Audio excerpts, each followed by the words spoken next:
Right, now then we come to the Chinese. This footage comes from Essex lorry deaths, 39 bodies confirmed to be Chinese nationals.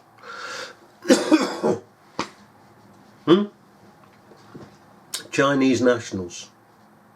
Confirmed. But they were confirmed before to be Vietnamese nationals. So which is it?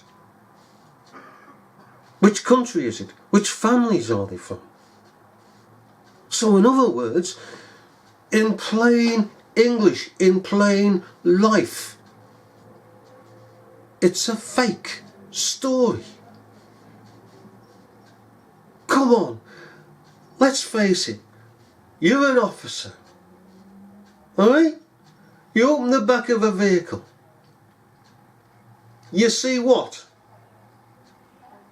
Oh, well, I don't know if this is Chinese or Korean or Welsh or whatever. Must examine, must get the passports off them, documentation off them, to see which country they're from. Oh, it says here, Korea. Who's a Korean? Oh, this one's a Korean. Oh, this one's a Korean. And then you get off the wagon. Okay, you get off the back. You leave the documentation there. And you report to your office.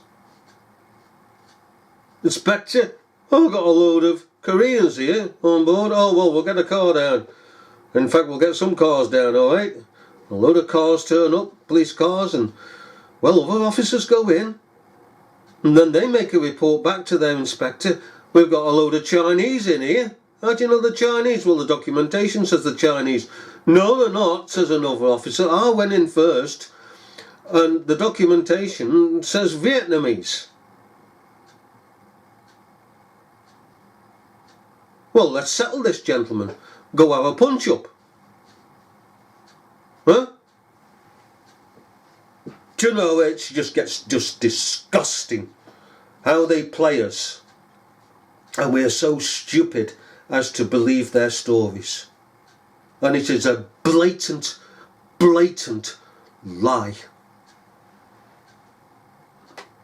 You can't have South Korean, or Koreans, 39 Koreans, bodies of Koreans in the back of a wagon. And certainly not in a refrigerator. They wouldn't have even got in. Wouldn't have got in. Refrigerated vehicle? So that. But you can't have 39 Vietnamese in the back of this wagon. And have 39 Chinese in the back of this wagon. What are they telling us? There was 39 Chinese and 39 Vietnamese. A Chinese national, and the scene inside has been carefully that everyone inside this trailer was a Chinese national, and the scene inside has been carefully preserved until the truck was driven into a hangar at nearby Tilbury Docks. Once out of sight, forensic analysis has taken over. All 39 people... Hold on, why have they taken it to Tilbury Docks? I'll tell you why. Because it wasn't taken to Tilbury Docks. Why'd you say that? Well, here is a vehicle, okay? They're telling us it's that vehicle, which, again, must be empty. Let us say it's that vehicle that was parked up. We don't know if it is. We've only been told it is. There's no proof that it is. However, it's clearly the vehicle that was parked up was empty, because Chinese and Vietnamese cancel one another out. Okay? They cancel one another out. Again, you know, officer goes in, oh, got a load of Vietnamese here, but all the material says all the paperwork says on them was Vietnamese, and then other officers come on and say, no, the Chinese, so one cancels out the other, okay? Now, it would not have been taken to Tilbury Docks. It would have been taken to a forensic unit of the police station, okay? Now, we don't see this. It's all cut and shunt. Well, like cut and shunt, as I call it, cut and paste. We don't see this vehicle entering Tilbury Docks. It would not, again, have gone to Tilbury Docks. It would have gone to the police forensics unit. Alright. There's no purpose for it to go to the docks. Secondly, let's go on. Inside has been carefully preserved until the truck was driven into a hangar at nearby Tilbury Docks. Now, there is a wagon at Tilbury Docks. All a piece of photo. We can't see the front deliberately. And the next moment it's in this warehouse in the docks. Now, is this from, which I believe it is, other footage, say it's going to be searched, and to go in there to be searched in another incident? Maybe somebody's reported, oh well, you know, we've got the scanners on here and there's something in the back of this. There may be people, or the sniffer dogs have sniffed something out like drugs. Oh well, we'll put it into 38, number 32 berth here, alright? And check it out. Once out of sight, forensic analysis has taken over. All 39 people were in the trailer when it was driven onto the ferry at Zeebrugge on Tuesday, and then collected by another cab and taken to the Purfleet Industrial Estate early yesterday morning, where the bodies were discovered. This is where the difficult task has begun of identifying the 39 adults. Police now say 8 of them are women and 31 are men. It's very likely to be a lengthy process, especially if... What number? 8 of them are women and 31 are men. Right.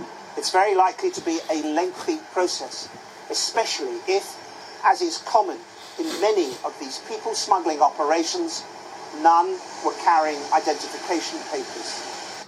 Oh, they weren't carrying identification papers.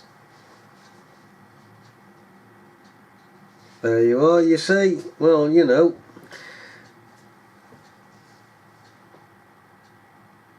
They weren't carrying identification papers.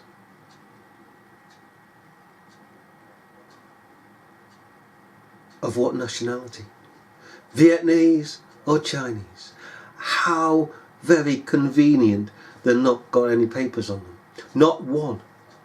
Not even a credit card. Nothing. All the pockets are empty of any identification. And we're still back, dear boy, to this. You can't have 39 Vietnamese in the back of a truck and then somebody else say, of equal standing, 39 Chinese. Then comes the equally difficult challenge of tracing their families. We've already traced them. We traced you lot have to trace them to Vietnam. Wrong country. And you found the families instantly. Alright? Instantly, overnight. Out of all the thousands of illegal immigrants travelling around the pigging world, you've managed to find the families in Vietnam, not in China, overnight. It took many months to identify the 58 people who died in similar circumstances at Dover 19 years ago. Yeah, well, it's got more sophisticated now, you know. In a few hours you manage to get families who in Vietnam, and you forgot about China. What about the families in China? The 39 families in China? Absolutely crazy, isn't it? And this here is supposed to be 58 bodies. Of what? It's just crap food. Oh, well, here we go. Operations, none were carrying identification papers. Then comes the equally difficult challenge of tracing their families. Well, you've already done that. It took many months to identify the 58 people who died in similar circumstances at Dover 19 years ago. Then, Bobby Chan, an immigration advisor in London, liaised between the Chinese communities and the authorities. Today he finds himself reaching out yet again to those communities to spread the message. Of what? That they were Chinese, not Vietnamese. Look at him. Rocky Horror Show, what? Oh, me. It's incredible, isn't it? I'm saddened that, you know, they have done the same thing again, you know. They should have known that, you know, never go into a lorry, refrigerated lorry like this one and, you know, die a horrible death. But this is another generation now, isn't it? It will be another generation. You'll be talking about normally probably in their 30s and 40s, if not younger. There are a lot of villagers who are still being encouraged to come. You know, the snakehead will paint a very lovely place in this country with good wages and all sorts of things. The snakehead Mr. Chan refers to is a Chinese term for a gang which specialises in human smuggling. Back in 2000, a mysterious woman known as Sister Ping was found to be the mastermind behind the operation which led to the deaths of the Dover 58. Today, there will be a different snakehead behind the Essex tragedy. I love this, you know, they give these new terms, you see, to excite things up. Now everybody's going around going, snakehead, ooh, you know. And what the media are actually doing is promoting a fake story to entertain the people. And they've got all these nice new names. You know, let's face it, come on. We've now got a new one. You know, snakehead. We've had homegrown terrorists. Eh? Cells. Homegrown. Oh, we've got cells. And people go around saying, oh, homegrown cells, and so on and so on and so on and so forth. They're repeating the words of the media, the hype of the media, the Saatchi and Saatchi of the media, the promotional words of a world that we do not know. They've created this world of terror, as they've created this scene here of 39 persons dead, and the buggers can't make up their mind whether or not they're from Vietnam or from China. Hey? It's a good job, you know, that when the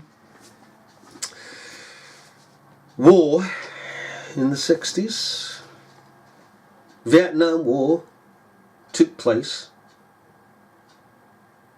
that the Americans knew the difference between Vietnam and China, innit? Else they'd be dropping bombs on China. Eh? Beijing, 10-ton of bombs, hey, boom. It's alright. The Koreans, I don't think so, Fred. I think Korea is the other way. He's sure about that? Yeah. Oh, right. Hey? Do you know something? People criticise America and criticise the armed forces of America, but at least they know the difference between Korea and China, so as not to bomb China in mistake for Korea. What happens to us then? How does that leave us? If we went to war with Korea, would we bomb China?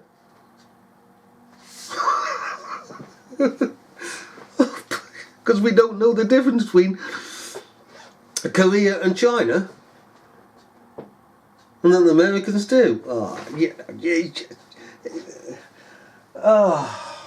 It just gets worse, doesn't it? You know? And by the way, nobody as yet has answered us on why it is that in the Manchester stabbing frenzy, that the man on the ground, who was said to be being handcuffed by the police, and there's the police officer there with his taser, which he hadn't fired, has a white leg. And I use that word as the world uses it. Okay? White. Then, in another piece of footage, this person's led away and he's got a black face. I'm using again the term that the world uses, black and white. I don't personally use them, I don't believe in them, okay? But just for emphasis, the world says a black face. He's walking away with a black. How can you have a black man with a white man's leg? You tell me that. Because he's on the ground and his left trouser leg is lifted up and he's got a white leg underneath. Hey? Has he buggering gone down the road and hacked somebody to death for his leg? A white man, so called. You know, we've only got dark toned human beings and light toned human beings in this world. We haven't got black and white. No such thing as black and white. You get a tin of black paint and put it up against a dark toned person. You'll find out straight away they're not black. Okay, we have it in stores, don't we? We don't go in and say, right, have you got this? Because we've got very, very shades. And so we have with human beings very shades of colours. Okay. And the only white person, by the way, are albinos.